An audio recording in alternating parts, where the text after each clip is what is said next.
So about our office, small business focused, of course, many of you have heard us say that.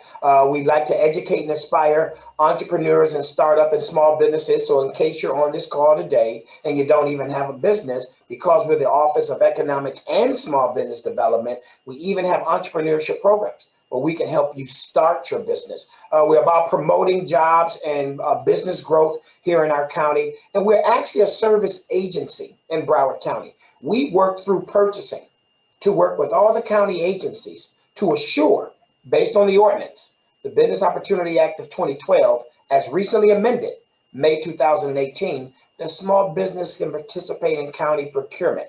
And when the county did Surtax, they also added small business participation under our CBE program to Surtax as well. But that's who we are as an Office of Economic and Small Business Development. Next slide. Paint. Not so much the paint, but pay attention to the numbers. Those are the certified small businesses currently in our program. Our CBE, County Business Enterprise, SBE, Small Business Enterprise, yes, DBE, that's our federal program, Disadvantaged Business Enterprise, and ACDBE, Airport Concessions, Disadvantaged Business Enterprise. The reason why we always want to show these paint cans, folks, I need more small businesses, not just for the sake of having 2,000 small businesses. I need them because the more I get businesses engaged in the process, the more opportunities we can actually create for small businesses. So even with all the opportunities we have today, I actually don't have enough small businesses based on multiple industries to fill all of the opportunities and the goal. So we want to grow the small businesses in our county, and that inclusive of our federal program. So stay in touch with our website. Find out when we have more workshops strictly talking about get certified, how to do business with Broward. That's when we will expound more on why and how you should become a certified small business. But for the sake of the workshop today, yes, we need more CBEs, county business enterprises, working with us to begin to work with the county projects as well as the cities. Next slide. Penny for transportation is why we're here. At the end of the day, approximately 2 years ago, the county passed a surtax. We used to be 6-cent sales tax. Miami-Dade was 7, Palm Beach was 7. We're now 7. We added that extra penny. But Broward County dedicated that penny that the residents approved.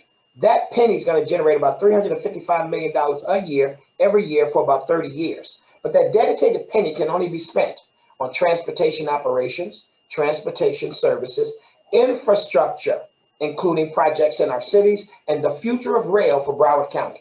And with that, the county decided that they wanted to make sure that during that 30 years, something was also reserved for small businesses to participate. So with that, we ended up with this 30-year, what we call 30 for 30, because we aligned a 30% goal on eligible Surtax projects. Eligible Surtax projects. Next slide. And that's that 30 for 30. 30% of eligible projects we will set a goal on with our city contracts as well as our county contracts. And when we take a look at eligible contracts, and I used to do this a year ago for the workshop, the reason we have to say the word eligible, remember, Surtax can be used transportation operations, transportation services, infrastructure, and the future of rail. Well, when it comes to small business, applying a 30% to that $355 million, the reality is I have no small businesses by our definition who make buses that are approved by Department of Transportation. I have no small businesses who sell buses that are approved by the Department of Transportation. So since some of these funds will be used to procure new buses, I can't establish a 30% goal on that. So what we did when we started out a year and a half ago, we just decided out of that $355 million, we're comfortable saying at least half of that will be eligible for small business participation. And based on that half, we're going to establish a goal of at least 30%. Sometimes it's actually going to be higher. And at the end of the day, when we look at this on an average, about $53 million a year should be available for small business participation. That's why we need more small businesses, because it's not just county projects. It will also be inclusive of the projects happening in our cities. Next slide. As a small business, We also do workshops and I always talk about the 3 Ps: program, process, people. Understand the program. That's the Business Opportunity Act 2012, as recently amended in May of 2018. Process is understanding how the county goes out to bid, understanding what bid portal we actually use for bids, understanding where you can get information before you bid, understand how to navigate that process, understand how to take a look at contracts that are reoccurring and sometimes proposals that are for the first time that the county's procuring. Process is understanding how to engage as a business, your opportunity. People are meetings like today, our workshops, our meet and greets. Anytime you have an opportunity to learn from individuals within the county or even prime contractors and meet them, you're meeting some of the necessary people. But the key, as we align this with Surtax, you want to understand the county small business program, because Surtax has adopted our CBE portion of the small business program. So what's written in the county's ordinance for the Business Opportunity Act 2012, recently amended May 2018, what you're reading there under CBE, County Business Enterprise, that applies to Surtax. In that ordinance, it says at least 25% of what the county buys, we need to buy from certified small businesses. But for Surtax, the commission and the oversight board has agreed to 30%. So we're always preaching and teaching the P's. So they're still relevant even though it's Surtax. So again, if you're newly certified and you haven't taken my workshop, Certified Now What, you want to take that workshop. Or if you don't have time and you're busy, you can even go to our website and you can see all past workshops. You want to really understand the county's program, the process, and how to engage the people that helps you to become more competitive in the procurement process of our county. And now, because of Surtax, how to understand so you can become more competitive in what's going to be the municipalities as they roll out their Surtax projects. Next slide. So from a Surtax perspective, for this fiscal year 2020, we talked about 97 municipal projects in total, about 65.7 million, another 40 rehab and maintenance projects for about 55 million. And that's a total of 121 million. 121 million of opportunities throughout our cities that we will be reviewing and placing a goal on. So you can find this information on the Penny for Transportation website. You can find this information on my office website. This is a way to let you know, in addition to what the county's doing, there's projects and funds right now that cities are going to be working to roll out projects towards the end, if not the beginning of next year, as many of them complete their interlocal agreements with the county, as well as some even waiting on the next amendment to get approved for additional projects. But this has already been approved, and we're waiting and watching and working with the cities as they begin to roll out those projects, which are competitive opportunities for you as CBEs. Next slide. So Surtax project, know the process. Again, we reviewed with all the cities. We trained all the cities on the small business program. But you need to understand, as the cities began to consider putting their projects out for bid, they're going to notify us in advance. We're going to review the projects. We're then going to make a recommended goal, starting with that 30%. Some will be higher, some will be lower, but we begin to make those recommended goals. The cities then, when they're in position, will take our recommended goal and make it a part of their solicitation language. And when that city is ready, through their procurement portal, they'll put those out for bid. We'll be helping the cities to advertise, market, and promote that information. And hopefully sometimes with some of the cities, we'll even have enough time in advance to do some meet and greets where we can have the cities to describe the projects in more detail. But the bottom line is, plan, design, and construction, you need to understand that there's a process by which the cities are getting ready, just like the counties. There's a process by which those projects will cross our desk and we'll make recommended goals. You need to understand that there's a process when we send that back to the cities. Once they're ready, those projects go out for bid, and you need to be aware of the bid portal, their procurement process, and you need to be registered with them in advance. So that's the information that we're trying to make sure is clear so that you will know beyond the county in our process, how to engage projects that you might be interested in with the cities. Next slide. Surtax projects, where are they now? So we're going to share a list. And again, Savika will make this full presentation available to you at some point in the future, whether it's going to have to be YouTube in case it's too big or whatever, because we have some vital information that we're going to share. And in this quick workshop, you don't have enough time to see everything on the screen and try to write it down. So don't try to write it down. But at the end of the day, this will be made available. So next slide, we're going to start talking about where are they now?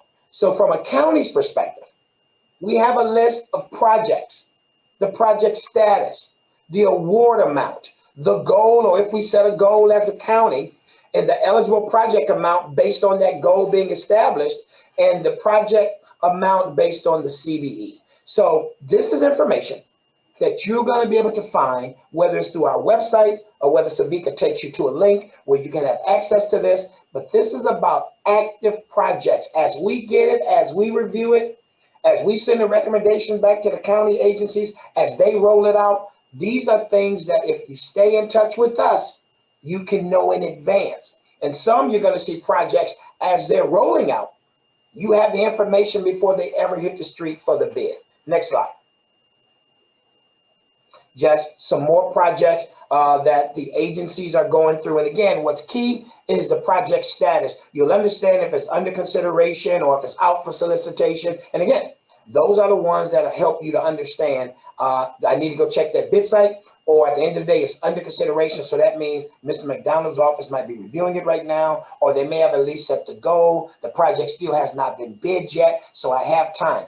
Those are things we want you, as you must, in terms of doing your homework, those are things we want you to understand about the projects. And again, whenever we can, county as well as city, at least do some what we call meet and greets or some virtual workshops where we can tell you about larger projects where there's going to be a need for multiple CDEs. We'll do those as well. But even when not, you can always get this information off of our website.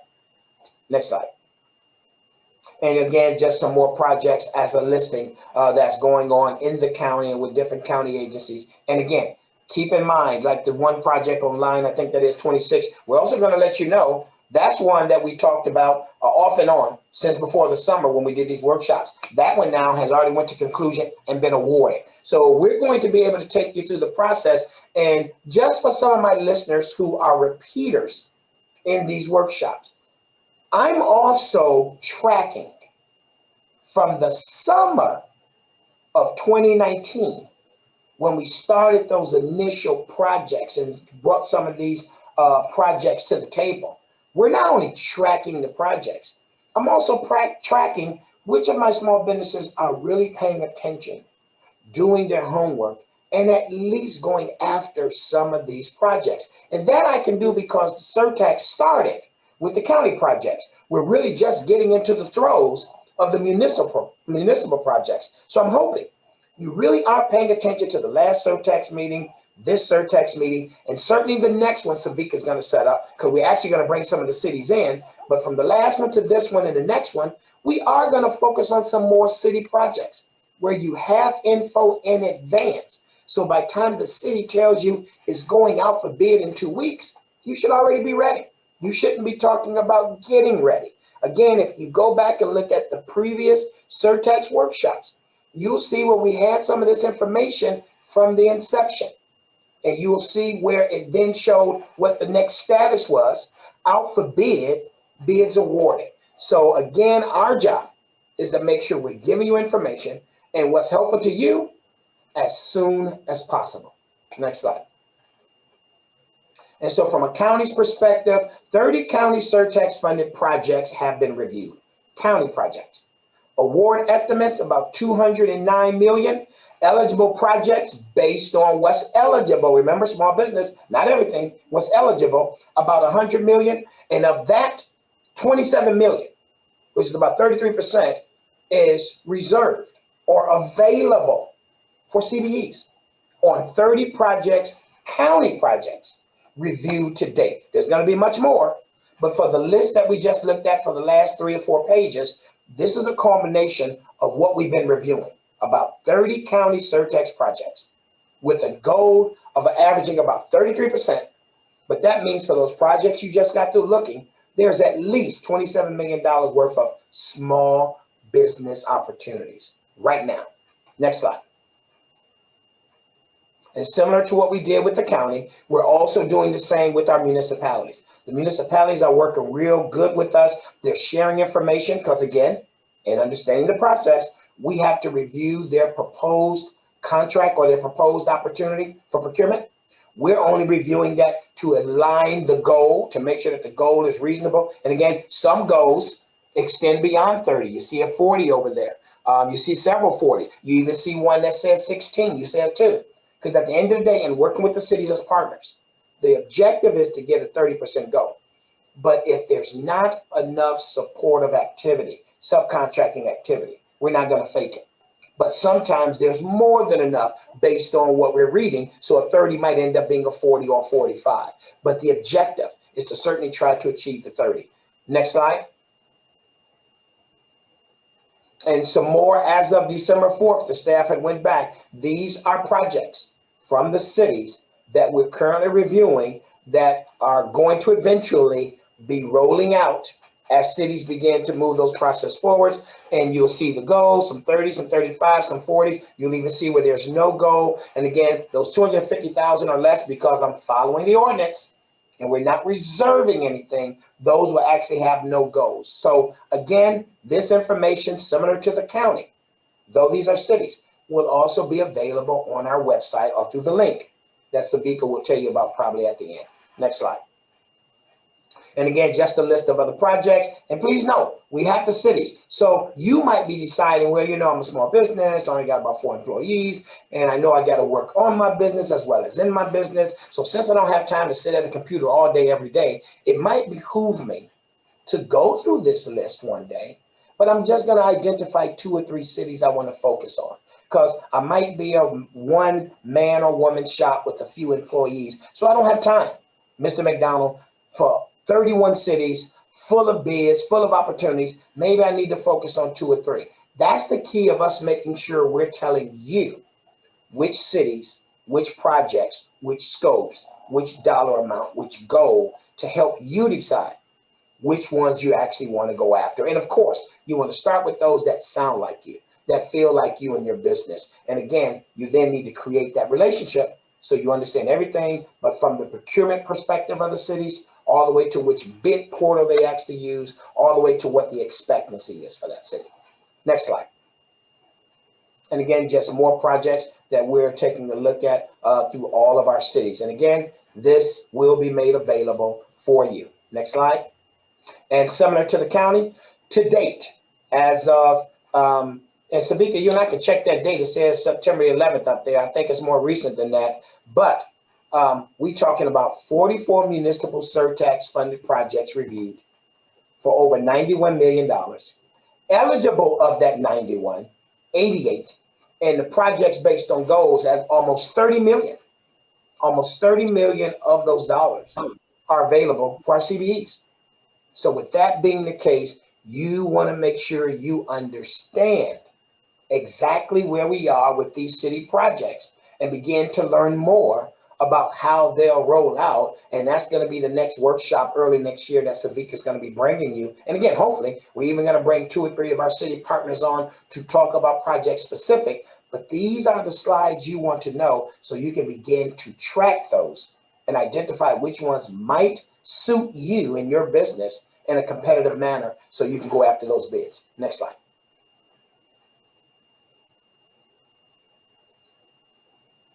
Vendor registration. Hopefully all of you are certified. And if you're certified with me, you're already a Broward County vendor. But if you're new today to our workshop, before you ever become a small business certified with us, you need to be a county vendor. This is how you become a county vendor. We called it since the last 5 years BidSync. BidSync now is owned by Periscope, and they have a new name, Periscope S2G. Still BidSync, but it's now called Periscope S2G. You need to be a Broward County vendor for free. You get to register for free. Yes, Periscope want to tell you and sell you on bids in Illinois and Texas, and you're more than welcome to pay for that.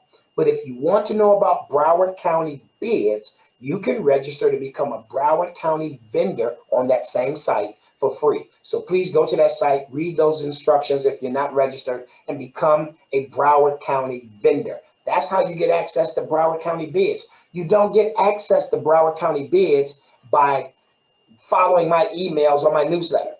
You can get information about Broward County bids, but the official bid site to get information and to submit bids, you must be registered as a Broward County vendor. Next slide.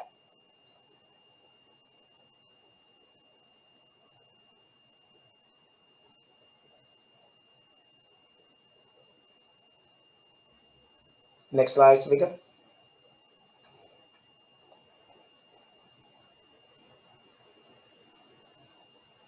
Okay, so get ready for projects, bid now, understand before solicitations. Those are just steps that we talk about that I mentioned earlier, which cities have projects that your firm might be interested in, how to engage those cities. You're learning and you know from my website how to engage us. We also want to make sure you know and you understand how to engage these cities. And that's why I said we're going to be doing that workshop early next year, even starting to bring some cities in. But right now, we do have information to share with you about some of our cities. Next slide.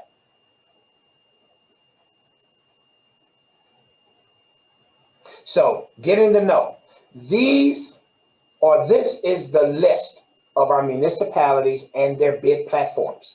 Because you need to know, just like you already know, Broward County's bid platform is Periscope and used to be called BidSync, but it's Periscope. You need to know what each of the cities' bid platform is. So we have our municipalities and they're telling you who their bid platform is. So that's key for you to know. So, and again, this is information that is on our website. It will be a part of this presentation link that you can have access to, but that's key. Because as you begin to decide you might want to go after some of the city projects and not just the county, you need to know which bid site, which portal those cities are working through. Next slide. And I also want to mention, because we're talking about CBE today, we're talking about the County Business Enterprise Program, but it's important for you to understand, there may be future projects under Surtax that our transportation or highway division might be doing, where they might be trying to leverage or match dollars from the Department of Transportation and or with support from Florida Department of Transportation. And if they do that, then it may not allow me to do my local certification CBE, but we administer on behalf of 49 CFR, the federal program. Part 23 and 26, the DBE, Disadvantaged Business Enterprise, ACDBE, Airport Concessions Disadvantaged Business Enterprise. So you got to come back to another workshop for me to talk about ACDBE, but real briefly, next slide, Savika. The DBE, the Disadvantaged Business Enterprise, this is for minority and women-owned businesses. Minorities and women of African, American, Black, Hispanic, Subcontinent, Asian, Asia Pacific, Native American women. These are the ones who are eligible to become certified as DBEs. So we are going to talk to some representatives of FDOT today. And it's important because as FDOT does their programming, whether it's highway administration, whether it's their alignment, similar to me, I'm a UCP, a Unified Certification Program, and we certify minorities and women to participate in the DBE program because the county runs an airport and the county has a bus transit system, and either one of those and both of those actually touch money from DOT.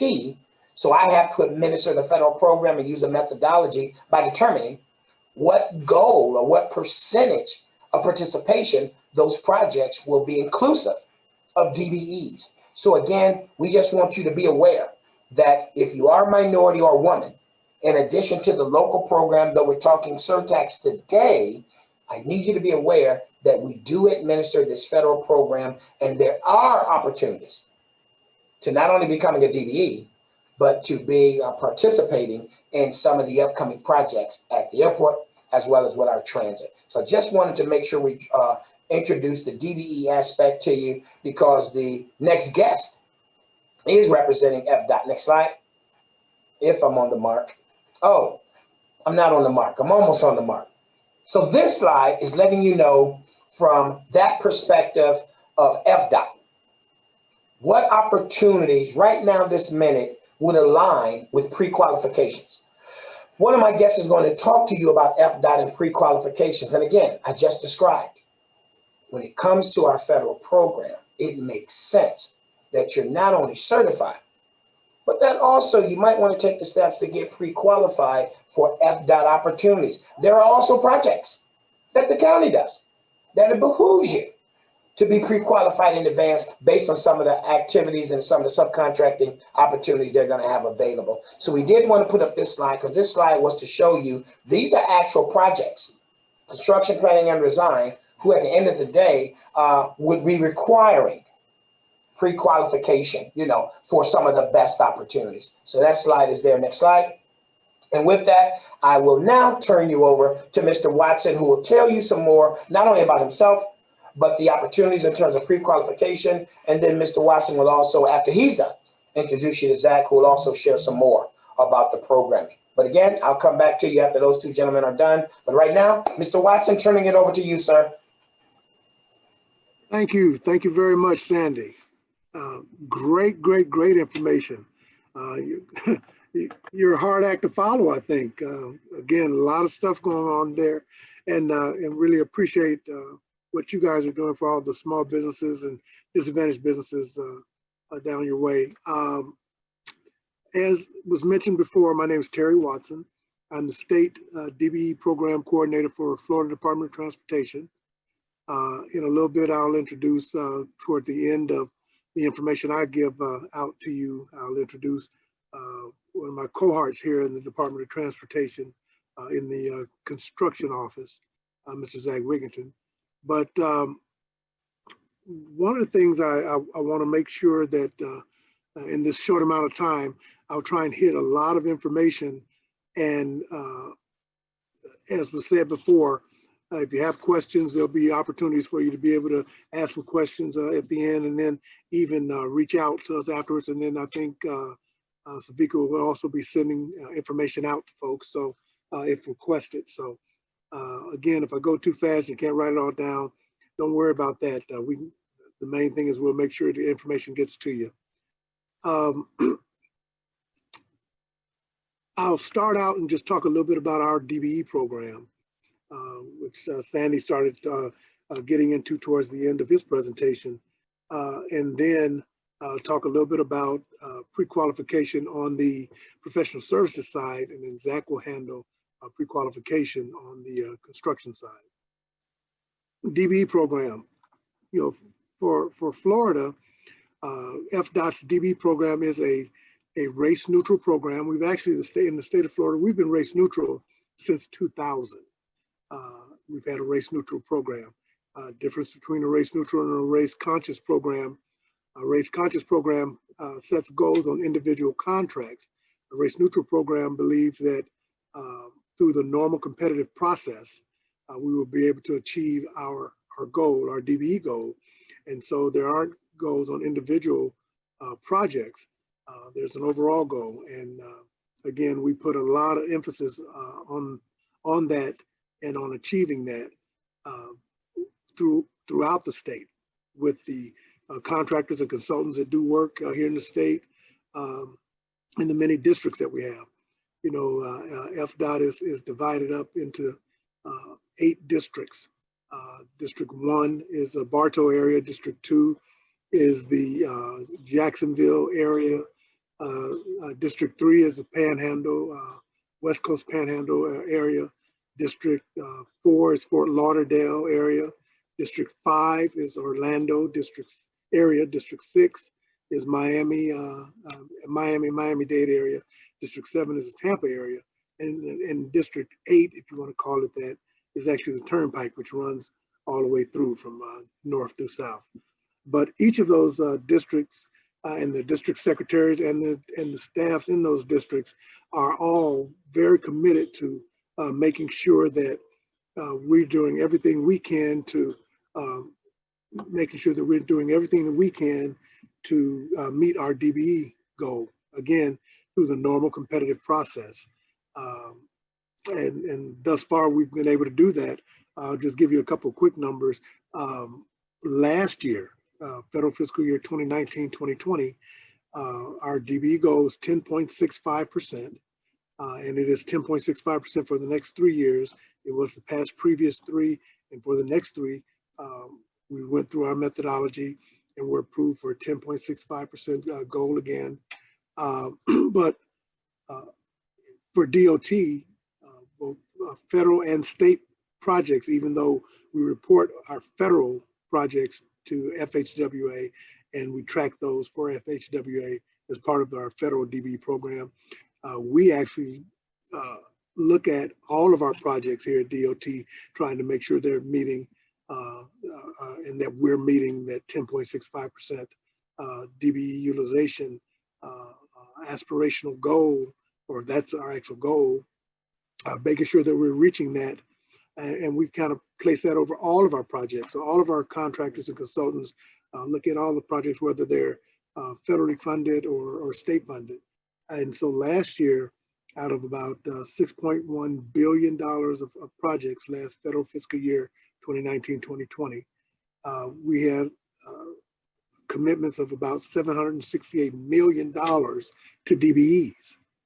So one of the things I always tell people is that, that's great that we have a 10.65% goal, but that percentage number, shouldn't matter as much to you as the fact that, hey, there was $768 million worth of work and monies that went to DBE firms, is committed to DBE firms just last year. How much of that am I going to get? That's what you focus in on. So if the goal was 70% DBE utilization, but you didn't do the things you needed to do and didn't get any of the dollars, the fact that it's a 70% goal wouldn't really matter to you. If the goal was 2%, but you got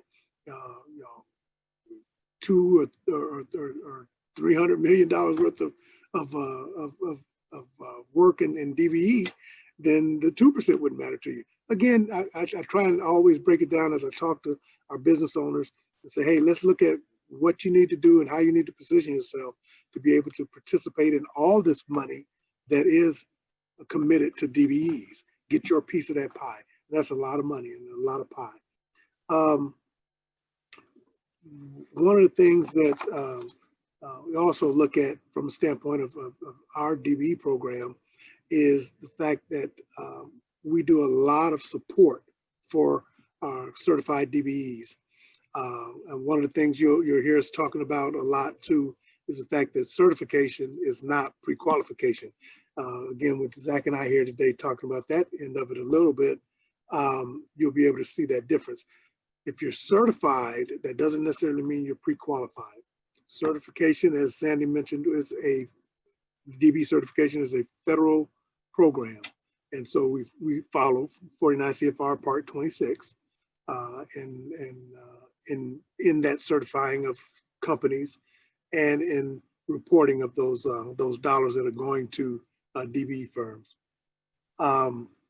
But as I mentioned before, even if you're not pre-qualified, you can still work on DOT projects as a subcontractor. Now, for professional services, you must be pre-qualified to work even as a sub, but most of our pre-qualification deals with whether if you're a prime on the particular project. For our DBE program, and for those of you who are DBE businesses, whether you're a construction business or a professional service business, a couple of numbers I want you to take down.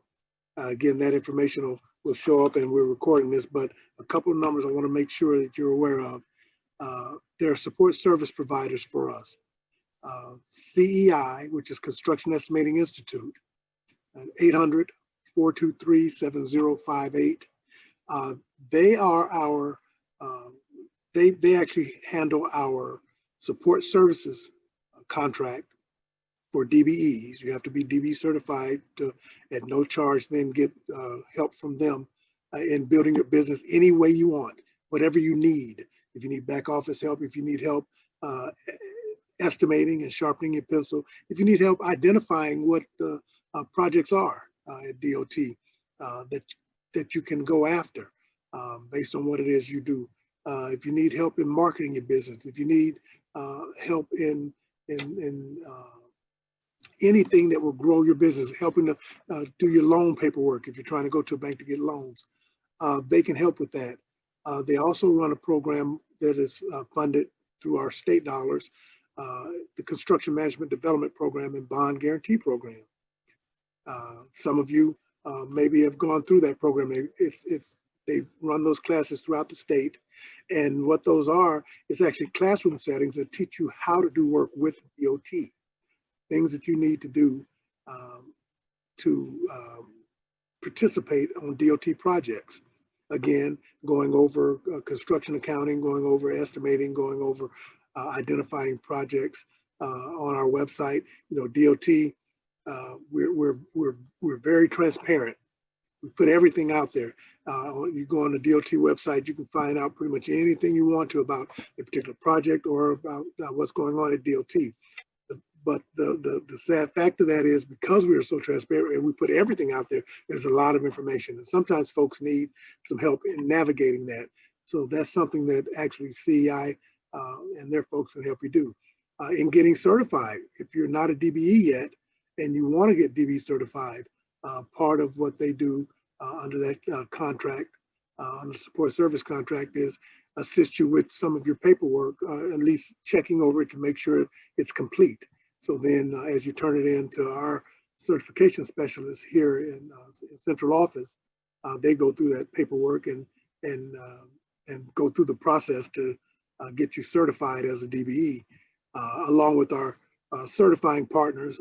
Sandy mentioned Broward's one of the certifying partners as well.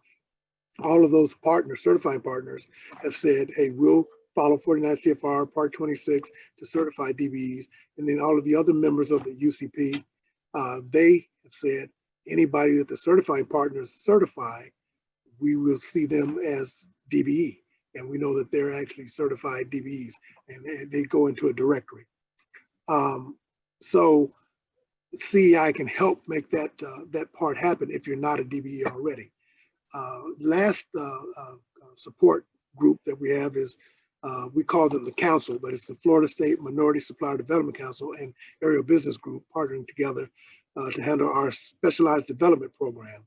And that program is set up so that for all the design build jobs, all the large jobs that you hear about that are going on from out of DOT throughout the state, the design build projects, $50 million and above, that group, the council, they actually go through and locate and work with DBEs that have capacity to work on those projects. They find out who you are. You get in touch with them to let them know, hey, this is how much work I've done already. This is how much work I can handle. These are the things that I can do and I do well. And what they then do is, as these large design build jobs come out and they shortlist folks for those jobs, or we shortlist folks for those jobs, they then hold forums to put DBEs that have capacity in front of all of the shortlisted firms that are vying for that particular design build project, so that no matter which firm gets it out of the 3, 4, or 5, however many are shortlisted, no matter which one of those firms gets awarded that project, you as a DBE company, as a DBE firm, have had an opportunity to meet and to start to build a relationship with and let those firms know that you want to work on that particular project and what it is you can do to help them be successful as a prime on our DOT project, design build project. So again, it really kind of hedges your bets. Where else for that one sitting can you do that and put yourself in a position that no matter who wins, you know, you've talked to the person who can actually employ you on that particular project as a sub. So again, it really all does, go back to what Sandy mentioned before about the information, knowing what's going on, knowing what's happening, and then taking advantage of the fact that, hey, I can be a part of that project by getting out here, building a relationship, and letting prime contractors know that, hey, I'm available to work as a sub.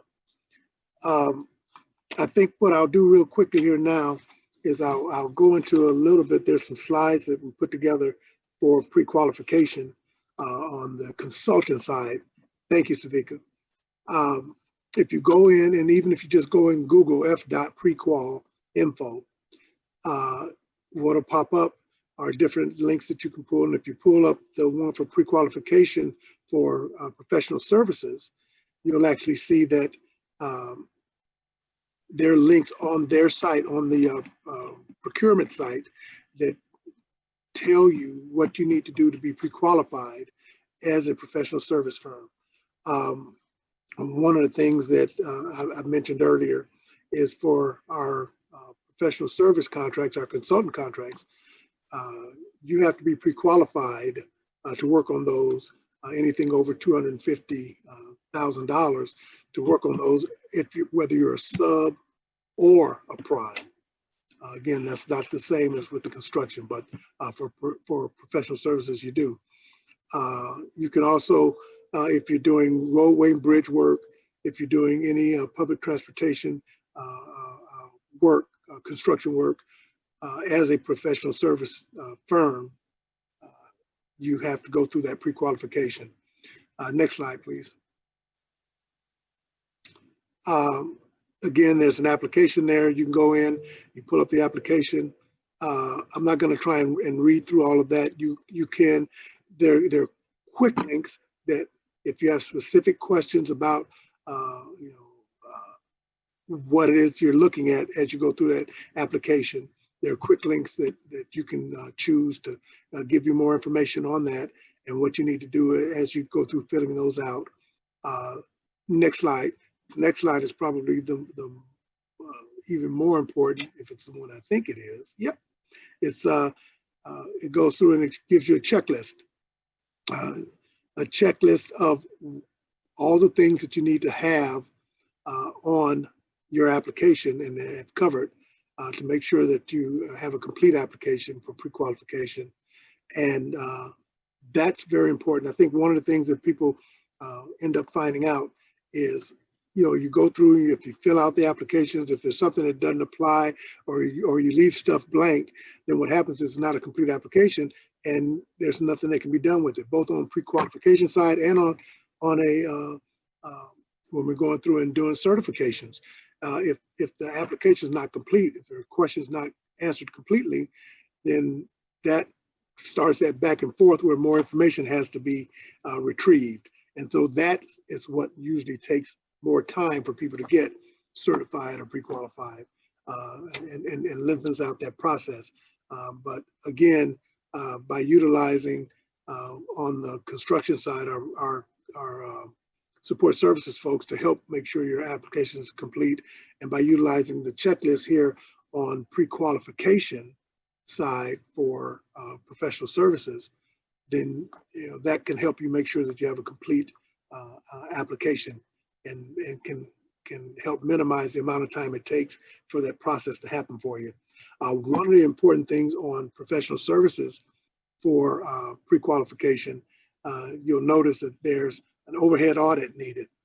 Well, as a DBE, as a certified DBE, one of the pieces that happens through CEI and the support service program piece, or the construction management development and bond guarantee piece, is we also do one-time free overhead audit for professional service DBEs. So if you're a DBE, a professional service firm that's DBE certified, you can get a one-time free overhead audit done anytime during the life cycle of your business, from a standpoint of being DBE certified, but it's only one time. So you don't have to get it when you just first get certified. because you may not be ready then to get pre-qualified yet. You're not looking at projects that are over $250,000. But as you start to build and start wanting to look at projects that are over that $250,000 cap for pre-qualification on professional services, then you can take advantage of getting that overhead audit done, which is generally has a pretty significant cost to them, getting a certified overhead audit by CPA. You can get that done through our program. You just have to contact the support service provider, CEI, and let them know that that's what you want. I gave you his phone number for CEI earlier. Let me give you his phone number for the council. It's 855-422-3368. Now, last slide that I'll cover before I bring Zach up here is small business, BDI. One of the things that we have at DOT for small businesses is, and it's a small business component of our DBE program, is the BDI program, Business Development Initiative. It started out as a trial piece for us in one of our districts, District 2, several years ago. And what it is 49 CFR Part 26, the federal reg, will not allow us to set aside projects just for DBEs, but you can, as part of a small business component of your DBE program, you can set aside projects for just small businesses to bid on against other small businesses. That's where our BDI was born. And so what that does is we actually set aside projects for just small businesses. Each district, each of those districts that I mentioned earlier, the district secretaries and their staffs look at each year trying to set aside at least 10% of the number of projects that they're going to let in that particular year for BDI, as BDI projects. And so some of those will be maintenance projects, some of those will be smaller construction projects, some of those will be smaller professional services projects, or even larger, because it can go up to $1.3 million the size of the project. So it can be anywhere from $50,000 project up to a little over $1 million. So again, those projects are set aside just for small businesses to bid against, and you'll be a prime to the DOT. So we encourage you to look at those BDI projects. Our support service folks will help you do that as well. Folks in our office, if you call in, both to myself or anybody in the office can help point you to it. We have a gentleman in our office, Austin Fletcher, who handles our BDI projects, gets those from each of the districts and makes sure that we have those listed on our website. I'll give you the Equal Opportunity Office website. It's www.fdot.gov/equal opportunity, no space. When you click on that, then that puts you onto the Equal Opportunity Office webpage, and that's where you'll see links for all of the information, both regarding our DBE program as well as our BDI program, as well as our support service providers with information and phone numbers. So again, I think with that being said, there's a lot of information out there for you. There are a lot of things that we're doing as a department to try and make sure that our DBEs and small businesses have an opportunity to play a part in the projects that we let throughout the state, roadway and bridge projects. I'm going to now introduce and bring up Mr. Zach Wigginton so that he can talk to you a little bit about pre-qualification on the construction side, because again, it is different. It's not certification, and it's not the same as pre-qualification on the professional services side. So Zach, if you will, take it away and give some information about getting pre-qualified as a contractor. Hey, thanks, Terry. I appreciate it. It's definitely a different process, like Terry said. So two different things for the consultant side, and then we're going to talk now about the pre-qualification for the contractor side. So those are the folks and the businesses are going to be actually doing the work on the projects, grading, drainage, paving, bridge jobs, all those things. So we make it pretty easy to get to. So go ahead and go to the next slide. And same thing, like Terry mentioned, you go to Google or your favorite internet searcher, type in pre-qualification info, and you're going to get a couple of things there. The consultants, what Terry talked about. Now we're going to choose the one that says contractor. That's going to take you to the next slide, which is a one-page website that's going to give you everything you need to know in about 5 or 6 little paragraphs that you see right there on the screen. You'll take the time, and I think like Sandy said earlier, you just make sure you do your homework if this is something you're interested in. Take your time, read this one page, and then maybe use some of these quick links. It's going to give you everything you need to know to start the process of getting pre-qualified with the Department of Transportation to do work as a contractor. So it covers just about everything from being registered with the Division of Corporations, which you have to do to work here for us, to getting a My Florida Marketplace ID. You'll find both of those under the instructional video for new users. The frequently asked questions has all kinds of good information as well.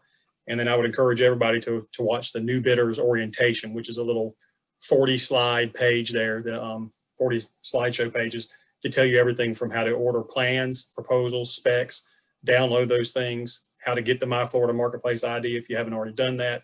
It's going to establish your vendor ID. So this one page really gives you everything you need to know. And then of course, right at the bottom of the page, you can't see it on the slide, but there's actually an email address that goes to a group of us. It's COCPQ admin. You click that if you have a question, we'll answer it. There's a contact page.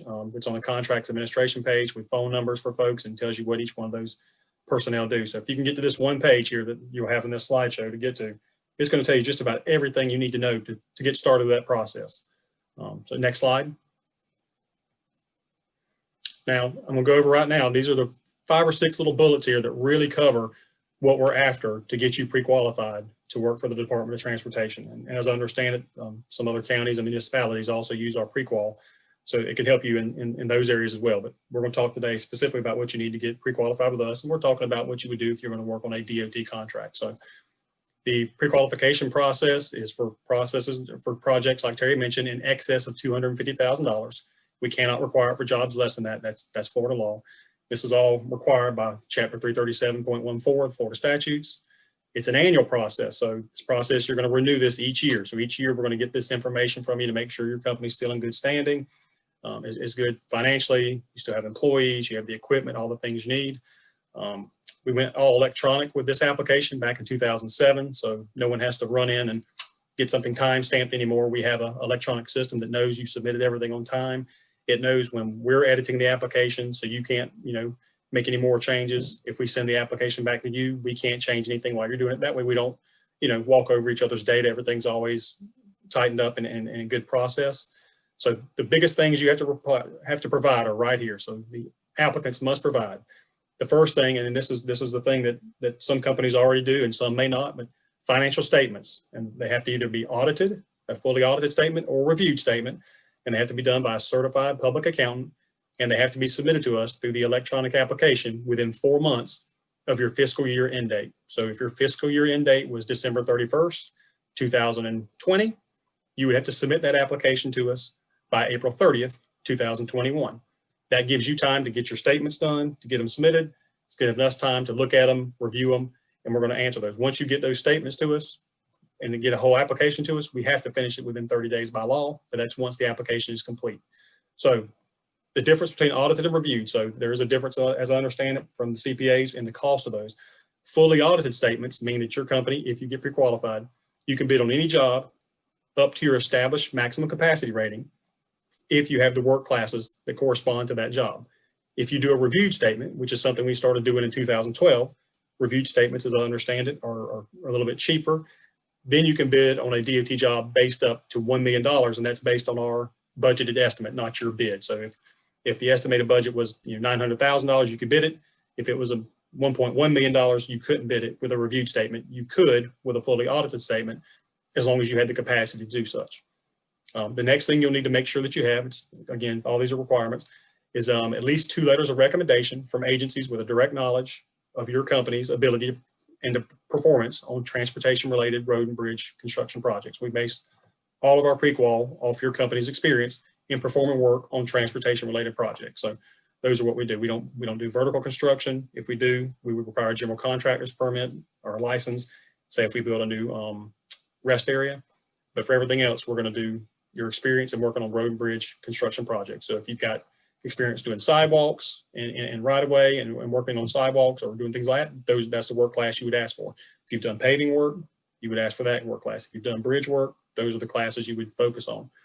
The next thing you would need would be the list of all the projects you've completed in at least the last 3 years. If you want to give us 10 years of information, that's great. The more the merrier.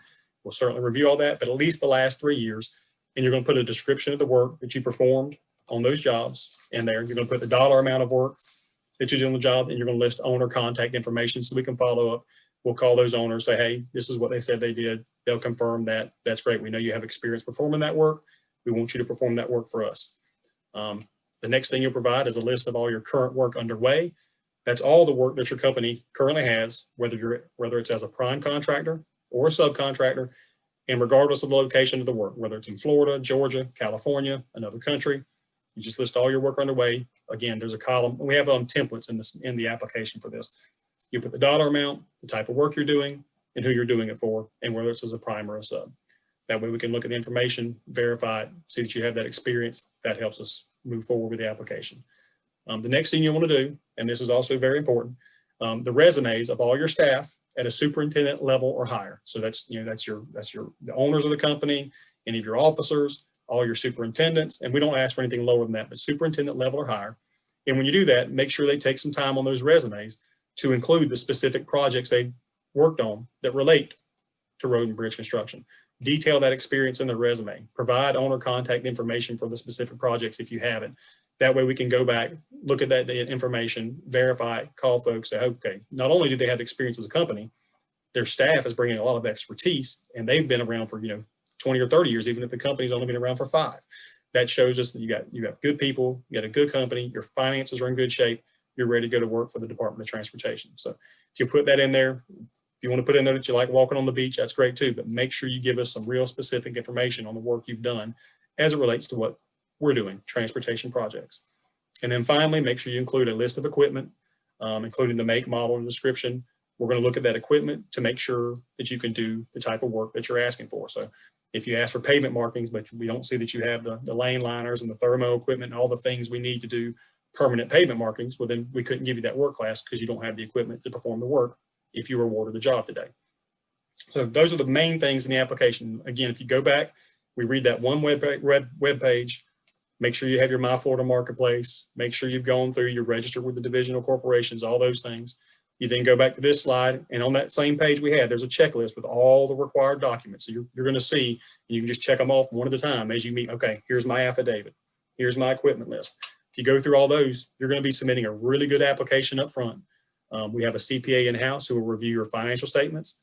I'll be looking at your construction experience and your expertise and your employees, and we'll be able to move through that application pretty quickly. And like I said, once you give us all of that, we have to do it by law within 30 days.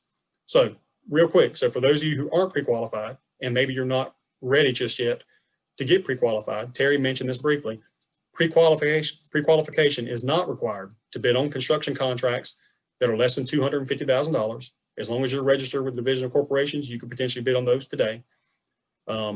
Pre-qualification is not required to bid as a subcontractor in any dollar amount. So, we've got some big jobs going on, like the I-4 Ultimate multi-billion-dollar job.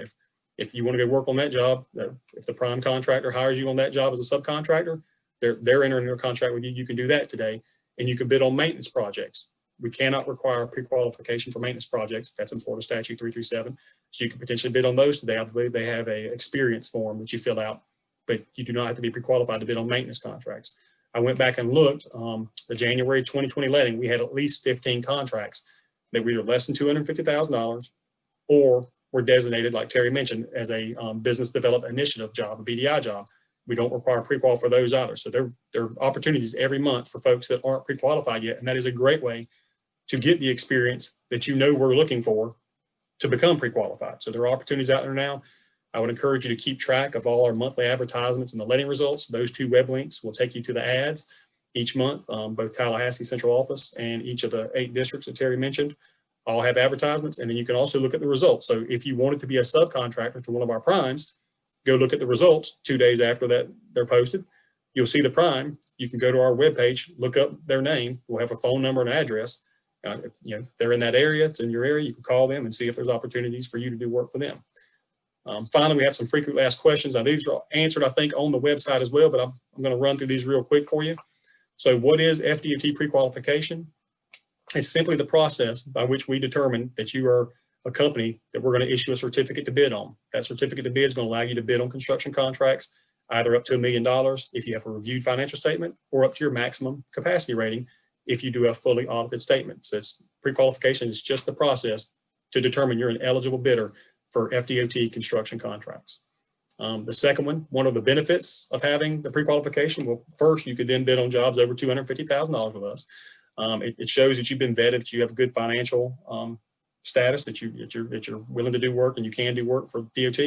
And I believe lots of, as Sandy mentioned earlier, so I think some of these jobs in your area are definitely may require DOT pre-qualification, not all of it. I know some cities and counties, other municipalities will turn to the DOT pre-qualification and let that, get you applied to do those jobs. How long does the application process take?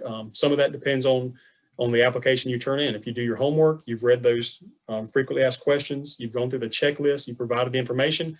If you submit us a complete application tomorrow, we have 30 days by law to process that application. We've never missed that deadline, and I've been doing this for many years. So we take that very seriously. It's law, so we're never going to miss that. Once it's complete, 30 days. If you submit a good application, we can do it relatively quickly. How long is your pre-qualification status valid for? It's an 18-month period. So, and I'll explain why that is. So everybody thinks, pretty much things in terms of a year. The 18 months, so when we get to the end of your fiscal year, if your fiscal year is December 31st, 2020, you have 4 months to submit your next application with your audited or reviewed financial statements. That then gives you the 4 months to do that, to get that done, and then gives us 2 more months if we have any questions back and forth. That way your pre-qualification doesn't expire and you drop off the bidding list while we're going through that process. You're pre-qualified all the way through 2021 in that case, and then you have until June 30 of 2022 for us to get through the whole process. That way you can still bid while we're looking at your application and while we're asking any questions and figuring out, do you need a new work class? Are you good to go? Your finances are in shape? That's why it's 18 months. What is the cost of pre-qualification? Well, we don't charge you anything, but the cost would be having the CPA, the certified public accountant, do either the reviewed or the fully audited financial statement. And that cost is going to depend on the size of your company. I know that really big, large companies, it's probably going to cost more because there's more things to go through, more paperwork, more things to look at. Smaller companies, I'm assuming the cost is significantly less. That it just depends on the size of your company and the CPA that you're using. So, but we don't charge anything for that process. There's no cost from the Department of Transportation. If you have a question about the application package, who do I contact? So back on that one web page, when you type in FDOT pre-qual info contractor, there is an email link there. You click on the Contracts Administration Office. There's a contact list with all the folks that work there with a description of what they do, whether they do pre-qualification, whether they handle the bid proposals, whether they do advertisements. And then my email is also on the first slide along with Terry's email. You can certainly send us an email anytime. We're happy to ask questions and answer questions. And I think that's it for me. Zach, that was a wealth of information, and thank you and Terry for sharing that information. And Terry, from your perspective, we certainly have some of our viewers who are constantly pushing us in a good way to learn more about the professional service side, and they want to get on that front side of what's happening with the state as well as with Broward County. And Zach, certainly you're letting us know where these individual businesses can fit in for the 250,000 and under, and what needs to be pre-qualified and not, and certainly for those over 250,000, if they're just participating as subs, how they can be a part of those larger projects immediately, also before ever getting pre-qualified. So again, we will make sure this information is available, and as viewers, you will have access to all of this. But again, if you have any additional questions, put those in the chat box. I got to some of them, but we'll be having Zach and Terry to try to answer some, and we even have more time. If we have enough time, we'll also make sure we can get some live questions answered. But right now, I want to turn this over to my friend Roger here with the county. He's going to share with you some of his specific projects going back to Surtax and CBEs that are related. And Roger is also familiar with FDOT and understanding his division and what they actually do. And he too is aware of where there might be also future opportunities for some of our small businesses, even though it might be on that DBE side. And he too understands that from time to time, some of their projects are looking for some of the pre-qualified vendors through FDOT. So again, Roger, the floor is yours, and I know most of your focus is going to be on Surtax, but we just appreciate you being here today, sir. Take it over. Thank you, Sandy. Can you hear me, Savika? Yes, we can, Roger. Go ahead. Okay, very good. Thank you, Sandy, for this wonderful introduction. I appreciate it. My name is Roger Lalane, as you can see in the slide, and I currently work for the Broward County Highway Construction and Engineering Division. And let me tell you a little bit, what that division does. This division is basically responsible for engineering and construction services. That means we do design in-house, and sometimes we do advertise projects for the consultant to do as well. We do manage in-house our construction project, but we do not do any actual construction. Within our division, we do have a right-of-way section, basically responsible for the right-of-way reviews. We do have a survey unit for survey services to go and survey the road, either for in-house or to check the consultant work. We do also have a paving and drainage unit. This is just like a permit section. And then basically they are in charge of issuing permits to private agencies or to others requesting permits to occupy county roadway facilities. Whether it is to install utility line, AT&T, Comcast, what have you, they need to go to our paving and drainage unit to apply for a permit, and we are responsible for this function as well.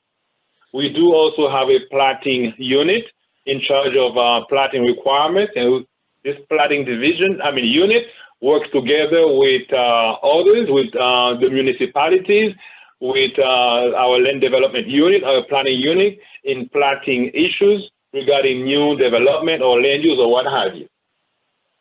To segue in what Mr. Terry Watson and Zach and Sandy made reference to regarding, pre-qualifications.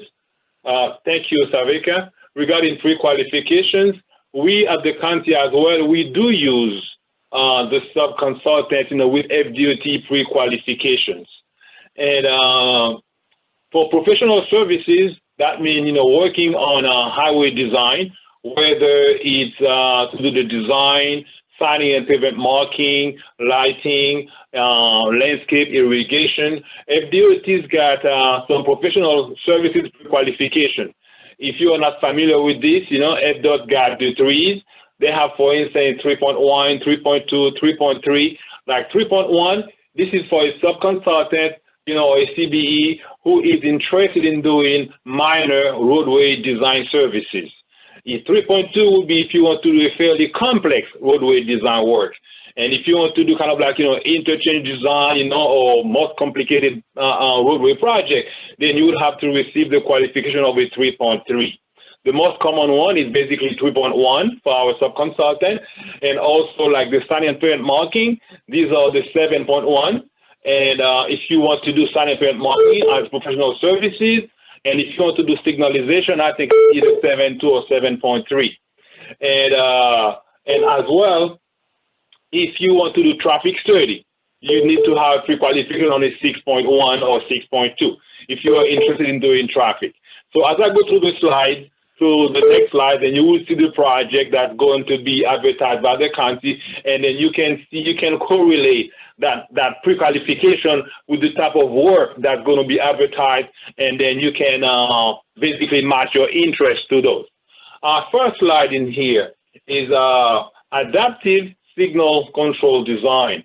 This is a project that has an estimated construction cost of $9 million. So we do expect in the fiscal year 2022 to have this construction ongoing. The estimated design fee is about like $800,000. We do anticipate to advertise it the second quarter of the fiscal year 2021. That means next year, between March, and June, we do hope, for this. I mean, the first quarter of the year 2021, basically, we do expect to advertise this project. The good The good information about it is we already have a CBE goal of 30%. So if you're really interested, you kind of like, in signal design, this is a good opportunity for you.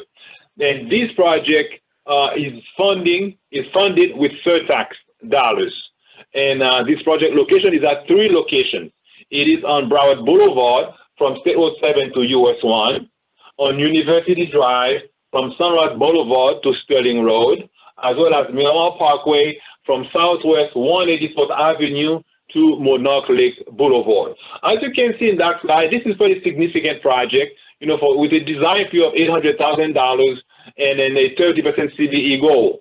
And let me also, before I go to the next slide, mention to you as a project manager, once you are a CBE, then you are part of a team and you are doing work either as a prime or as a sub-consultant, to a prime. But I am ultimately responsible to monitor the work progress that the prime is doing together with the sub-consultant. Although that the sub will execute what we call a subcontract agreement with the prime. So we don't go into that. But however, as far as you getting paid by the prime, so we do have something called MUR, which is a monthly utilization report. So that means here we want to make sure that the sub is participating, the sub is active on the project, and the sub is getting paid. And my unit together, with Sandy's staff, from OESBD, we do work together to make sure that this monthly utilization report is updated monthly. And if there is any hiccup, if there is any issue, we do intervene and talk with the prime for the benefit of the sub. Next slide, please. Thank you, Sarika. Another project which is similar by description, but however, the amount is different. It is also adaptive signal control, where the estimated construction cost is about $10 million. That's pretty substantial, with an estimated design fees of $950,000. And we do expect to advertise this project the second quarter of fiscal year 2021, which is early next year. And we do have a CBE goal of 30% because, as Sandy mentioned, it is a Surtax project. We do have a range between 25 and 30%, and then we will try to maximize that CBE goal everywhere is possible. So we do have a 30% CBE goal on this project. However, the project location is different than the previous one I just showed you.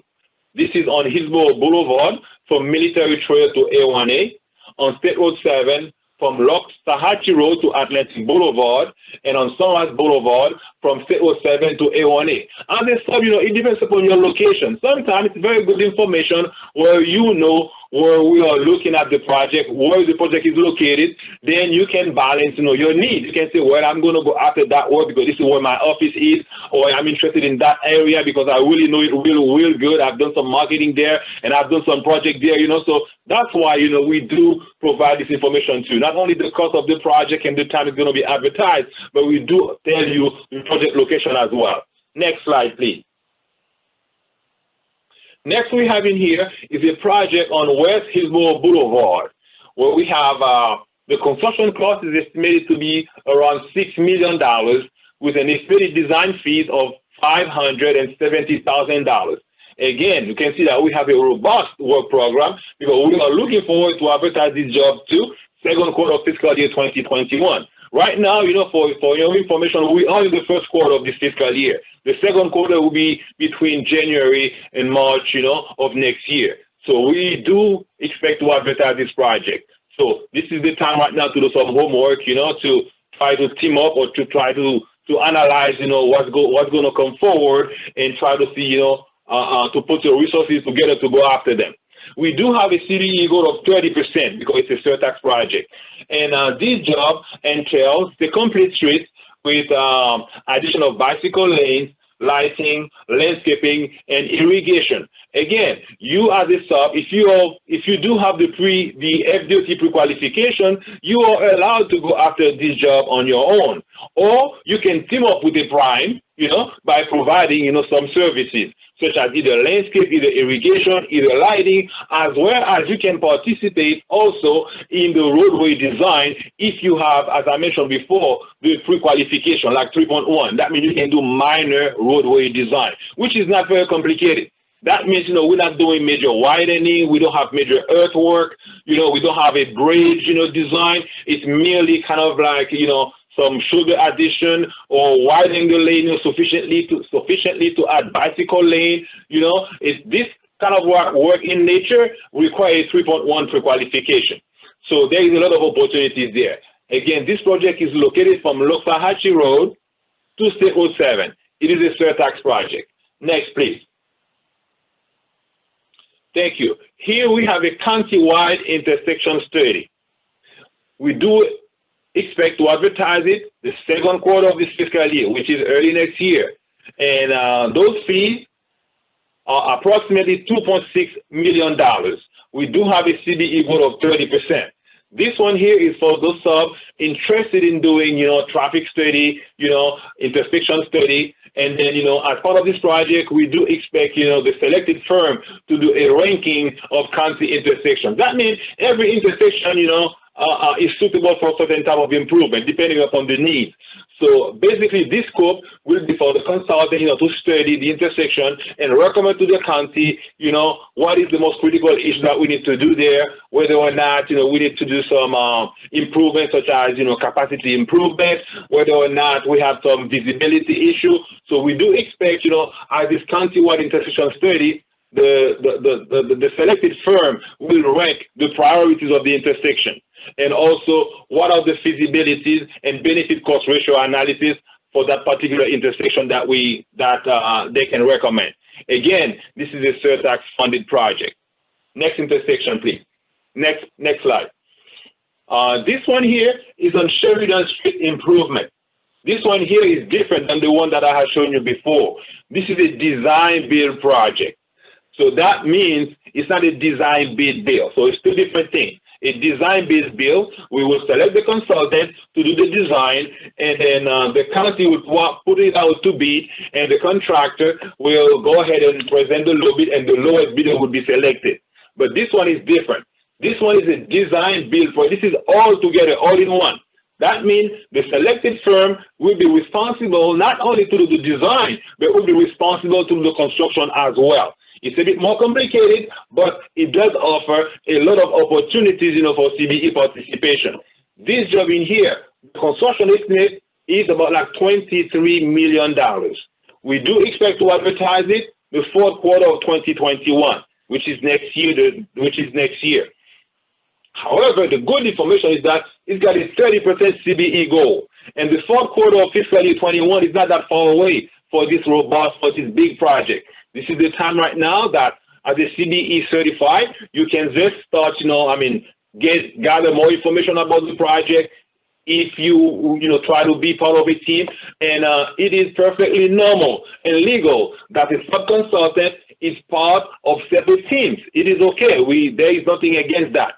So the contract scope basically is a roadway capacity expansion from 4-lane to 6-lane, and approximately for 2 miles.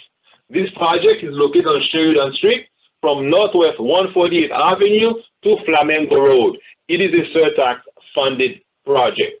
And this is again in here. If you are pre-qualified to do a lot of work, you can always help the prime consultant in the roadway design aspect, in the signing and permit marking, in the landscape, in the irrigation, in the lighting. So a lot of discipline that you can have. Or you can say, well, I'm going to use something to do the MOT, which is the maintenance of traffic. This is one thing that in every one of those projects, there's got to be an MOT. A lot of primes sometimes, you know, if the sub is qualified, they kind of give them the signing and permit marking to do, and as well as the maintenance of traffic. Next slide, please. Next we have in here is a continuing engineering services, which we call a general term, consultant agreement. This is the maximum annual fee is $3 million. This is kind of like a 5-year contract. With the first 3 years, we cannot exceed $3 million per year. However, we do have a 2-year renewal, which is 1 year.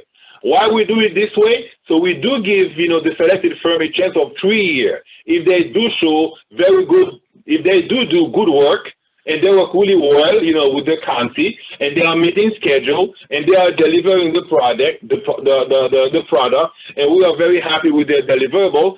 So our tendency will be to renew the contract for another year or 2 more years. But however, if everything is lagging behind, there are a lot of issues or they are not performing, so we do reserve the right not to renew this contract. So this is a very good contract because it covers the realm of disciplines. So this one here, we do expect to advertise this project the second quarter of 2021 or sooner.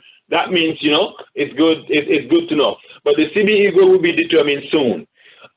Again, this project entails design, plan preparation, and related services such as CEI. That means this is consultant engineering inspection. A lot of subs also, sometimes they concentrate their efforts not in the design aspect of it, but rather in doing consultant inspection during construction. So if you are qualified to do CEI work, you can go after this one as well. You can be part of a team for this project as well.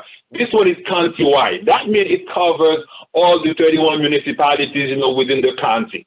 And the funding can be coming from various sources, perhaps, some from Surtax, gas tax, or what have you. So we have to leave it open because this type of contract is used not only by my division, but it can also be used by other divisions within the county, such as wastewater or transit, to make sure that we continue using it and then we can maximize our usage. We can reach our $3 million annual threshold on this project. Next slide, please. Thank you. This one here is probably my last slide. This is a project on Pompano Park Place within the city of Pompano, from Power Line Road to South Cypress Creek Road. The estimated construction cost is about $6 million. But this one here is going to be in design soon. I am currently managing this project, and we have selected a consultant already on this project. However, we are just putting the design package together, so that we can execute it and then we can start the design. But however, we do expect the construction to be advertised the second quarter of 2022. And this is kind of like a complete streets project. That means we're going to be adding bicycle lane. We're going to be doing sidewalk enhancement. We're going to mill and resurface the road so that we can put proper signage, proper pavement marking. We're going to have we have lighting as optional services. We do have landscape and irrigation as necessary because typically, as we're trying to do some minor widening to accommodate bicycle lanes, sometimes there is a landscape and irrigation impact. And as such, we are going to task the consultant to make sure they mitigate any impact to the landscape and irrigation. So this is a good project, and we do have CBE goal of 30% on the construction aspect of it as well. So with this, I do wish, best of luck, to all CBE already certified and to all those who are looking for certification. We are looking forward to work with you. You can always reach, staff from OESBD or reach staff, from my division, and we are there to help you, to assist you to succeed. With this, thank you, Sandy, and thank you, Savitka, and I do finish my presentation. Roger, I want to thank you for sharing that information. And again, you gave us projects that listeners should be available or paying attention to right now. Some that's going to be as early as the second quarter of next year. And you also gave, which I love, some projects that they need to pay attention to right now that are going to be available towards the end of next year or the quarters in 2022. That really helps small businesses to target, to strategize, and to plan. And as a part of that, the slide that Savika just put up, our community relations and outreach department, that's their day job. And for a couple of the questions that was in the Q&A that I was answering, technical assistance, workshops, meet and greet, Savika, Ms. McCall, their entire team, that's what they're about. Surtax or just the regular county projects and programs for the CBE and the SBE program. So you want to stay in touch with our community relations outreach. You want to make sure you're connected to our Wednesday newsletter. You want to make sure that we can send you those text messages of upcoming events. You want to stay engaged however you can to get this information in advance of the day or certainly in advance of the actual bids. And here's just some certain ways to get Surtax information as well as our office information, whether it's through the newsletter, whether it's through our social medias, our upcoming meet and greets.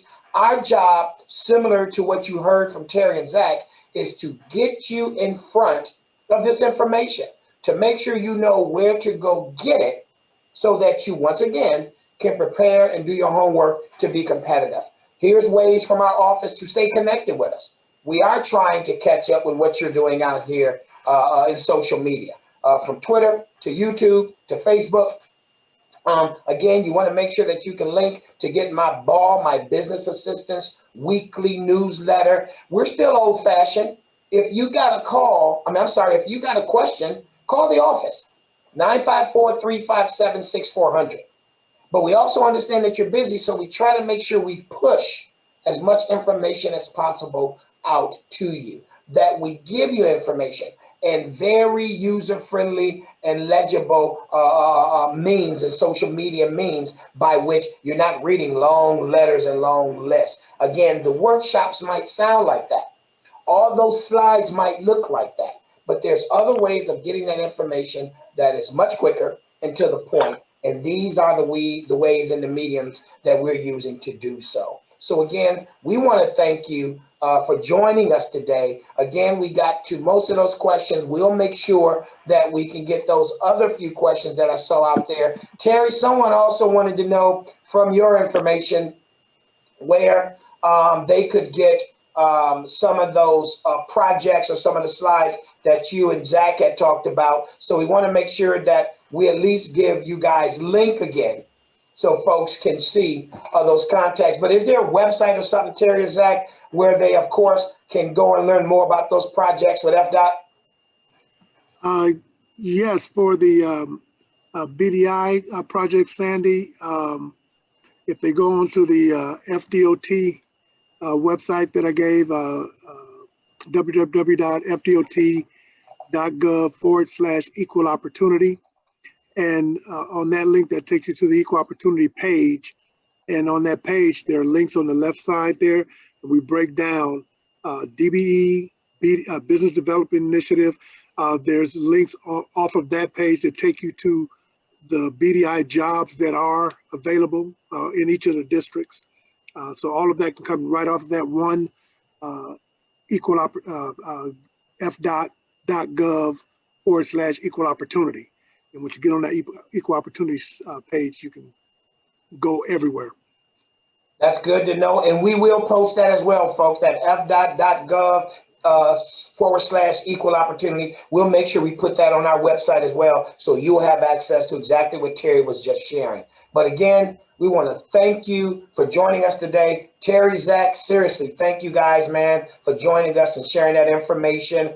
We have taken advantage with our small businesses in the past, some of the bonding classes. I'm going to make sure Ms. McCall, our outreach manager, get back with you guys. We want to do that again next year. We haven't done it in about a year or so. We want our small businesses to know that we are a part and partners with FDOT. We want to make sure that as businesses, even through their programming, you heard it, even though it's race neutral, it's speaking to the small businesses right here in Broward County. So I need you to get certified, because you do know my program is race and gender neutral. Yes, I administer the race neutral and the race conscious program on behalf of 49 CFR 23 and 26, but I'm also a part and partners with the state's FDOT. So just think about it. You have opportunities as small businesses, no matter what the race, gender, or ethnicity, to participate, state and local. So Yes. We want to make sure that you are aware of all that information. I think Savika want to make sure before we get out of here, you guys take advantage of this survey. We always need to know what you're thinking about us. You're not going to hurt our feelings, but we want to bring quality information to you. So we like to get feedback. And certainly when we have our guests, like I had two wonderful guests today, want to make sure that we can tell them the things that you're also saying. So Savika, take it over. Thanks so much, Sandy. So as you can see on your screen, you should have a poll in front of you. We are asking that you please complete that poll. It's about 5 questions. If you can submit it to us, it really helps us to plan for our future events, to make sure that we are covering the information that you want to see. And it gives us an opportunity to do even better for you. On the screen, you also have my contact information. You're welcome to reach out to me. As mentioned earlier, We are going to share all of these slides today. I'm going to share a link to today's recording with you as well. All of the wonderful information. Thank you, Mr. Watson and Zach, for putting that together for us.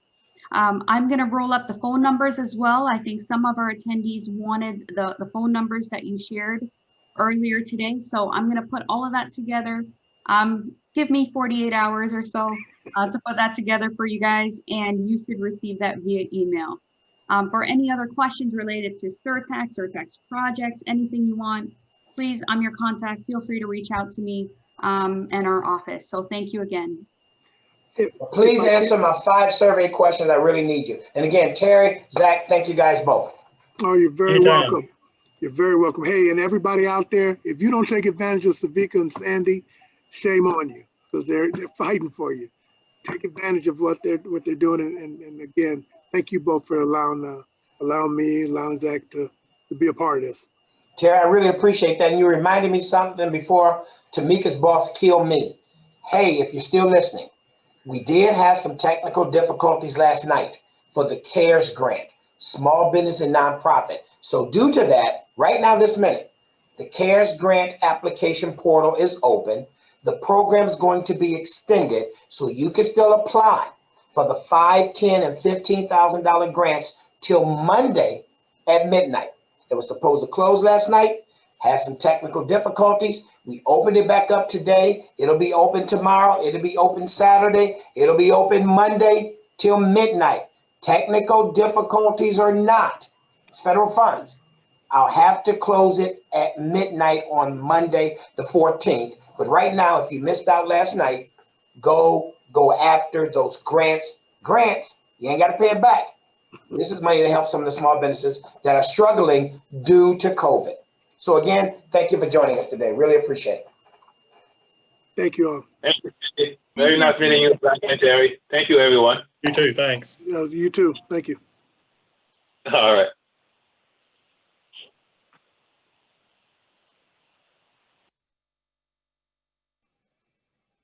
See you later, Zach. Have a good one, Terry. Thank you, Savika. Yeah. Thanks, Savika. Thank you both.